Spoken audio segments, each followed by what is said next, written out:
in this episode of American Giants. So we're downtown Chicago at the corner of Grand and Harding. I guess he blew down in the windstorm and someone walked off with his head some time ago. So I've heard that the rest of his body, the upper torso, is actually on the roof.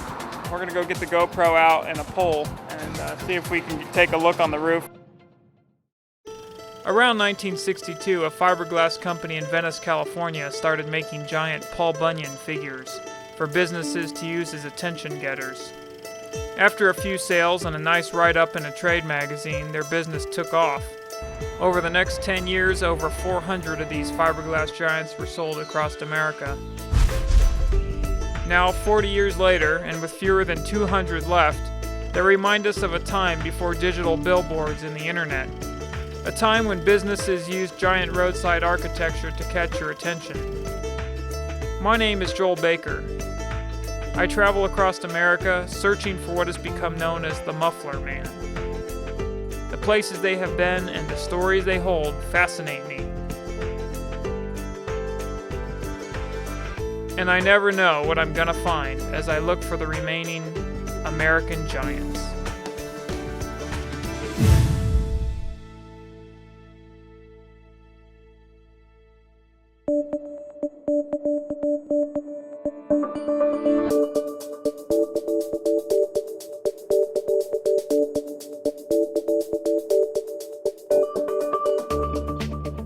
Ceds Mufflers and Brakes was our next stop, and this is a very iconic muffler man in downtown, or close to downtown Chicago.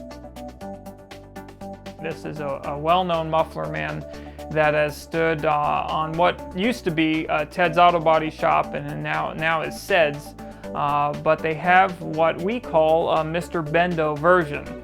And this is something I haven't completely gotten to the bottom of yet. It's been very difficult to find out where that name came from. But Mr Bendo versions was kind of like a chain. Maybe it was a chain of auto stores. But there are a few muffler men that are very distinct in that they have cowboy legs. They have the muffler man beard without the knit cap. And they have the Indian stance. So it's a very unique muffler man mold. They often held an iron bar in their raised right hand. Their left hand drops at their side. They always had white pants and a red shirt on, and they always had the name Mr Bendo on their shirt in white letters. And I believe it was some kind of a chain because I have found these muffler men in a few different states. There's one in Sioux Falls. That is an original Mr Bendo version. There is one that's very famous in downtown Indianapolis at Ralph's Muffler Shops. And this is a classic Mr Bendo, still painted in those colors and titled today. As I said, they're unique in that they have the beard, but they do not have the knit cap. So International Fiberglass made these versions for somebody, automotive chain, I'm not sure, but one of them stands at the corner of Grand and still does to this day.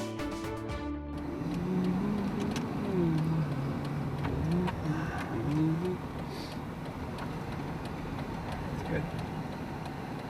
Where is he? Oh, they took him down. It's just his feet up there. A few weeks ago, his body was up there. Well, there won't be much to do here.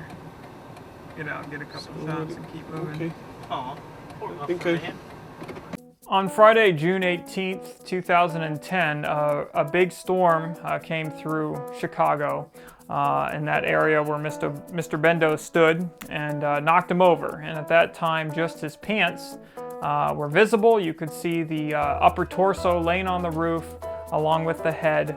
And so the guys arrived there shortly after and picked up the pieces, and they put the torso and the head near the shop there, I believe on the ground, and it wasn't long until the head disappeared. Unfortunately, people like to take these unique objects for whatever reason, but the problem it leaves with the owners is they can't replace them. International Fiberglass closed years ago. There's no way to replace missing muffler men parts. And as often the case, they turn to Roadside America to appeal to the public to help them find their parts or bring the parts back, and this often happens. Eventually, the arms or the head or what have you find their way back, and into the owner's hands. And so this is what we were all hoping would happen with the guy there on Pulaski Road. When we showed up, the first thing I wanted to do is find out, well, is the torso still on the roof? You know, what's up there? So what I've been doing is I take a GoPro and I've been putting it on top of a mic boom pole, and that kind of gives me some unique looks at these guys. And in this case, it's going to help us figure out if the rest of his torso is on the roof. So we'll go ahead and take a look. And so we turn to the GoPros. We put them up on the poles, and a quick look at the footage showed us that there was nothing up there. And it wasn't until later that I started working and editing with the footage that I noticed what looked like a Muffler Man head in the very back corner of the roof. And I pulled Neto and Bo over and I said, look at this. It looked to me like the back of the Muffler Man head, and you could see the hairline around the neck. And so I called up the owners. In preparation actually for this episode, I called the owners up and I said, did you guys ever find the head? And they said, no, we're still looking for it. And I said, you might want to have a look on your roof. We were there last year, and I think I see a Muffler Man head up there. I could be wrong. As soon as I got off the phone, they got a ladder out, they went and looked, and unfortunately, there's nothing up there. And so that kind of makes me wonder, well, what did I see in the picture? You know, it really does look like a Muffler Man head. Did someone bring it back and then someone else take it? We may never know. But when we were there on that day, and if you look closely at our GoPro footage, it really does look to me like there's a Muffler Man head tucked on the back corner of that roof.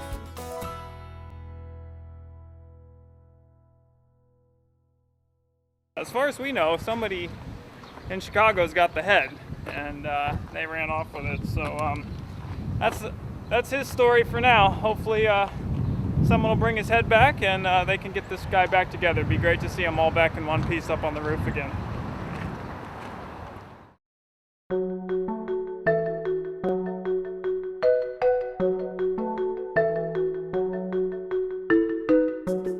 Driving further down Pulaski Road, we came upon one of the Muffler Men that has just been in Chicago for so long.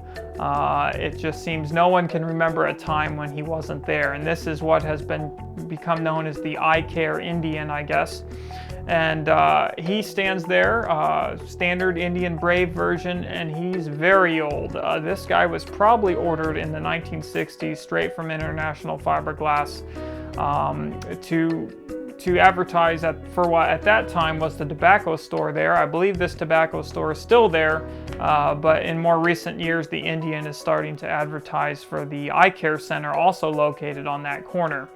But he's just been there forever. I think around 2004 they made a pair of eyeglasses that he now wears with those kind of freaky white eyes that probably need to be repainted. But it's been hard to find any history really on him as well. The problem with Muffler Men is, or I should say the challenge is that they were all purchased in the 60s. So many of the original owners are no longer with us, but their sons and their daughters are, who have vague, if not in some cases good memories of these Muffler Men. But I wasn't able to dig anything up on the Eye Care Indian of when it exactly came and who bought it, but it still stands there today. It's a landmark, and when we got there, I started taking pictures, and Neto got some really good shots of the Indian and of me running around there on a very busy street corner in downtown Chicago there. I asked a lot of people about him, if they knew about his history, and the most common answer I got is no, but he's been here forever.